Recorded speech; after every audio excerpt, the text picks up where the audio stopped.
আল্লাহুম্মা ইন্নাকা আফুউন তুহিব্বুল আফওয়া ফাআফু আন্নি, এই দোয়াটি কখন পড়তে হয়?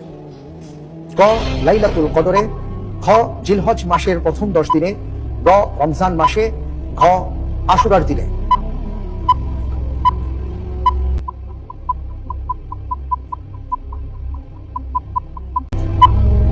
অর্ধেকের বেশি সময় পেরিয়ে গেছে বোরহান ভাই, সিদ্ধান্ত দিতে হবে। লাইফলাইন আছে, চাইলে লাইফলাইন নিতে পারেন।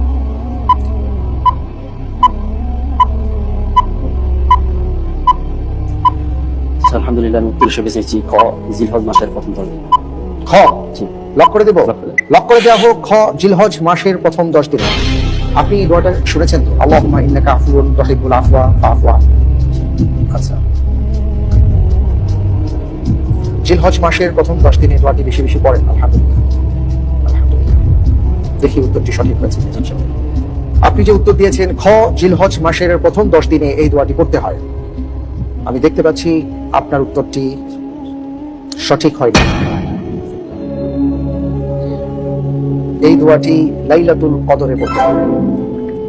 রাসূল সাল্লাল্লাহু আলাইহি ওয়াসাল্লাম লাইলাতুল কদরের জন্য, অর্থাৎ বিশেষ করে মাহে রমজানের শেষ দশকে বা বেজর রজনীতে এই দোয়াটা বেশি বেশি পড়তেন।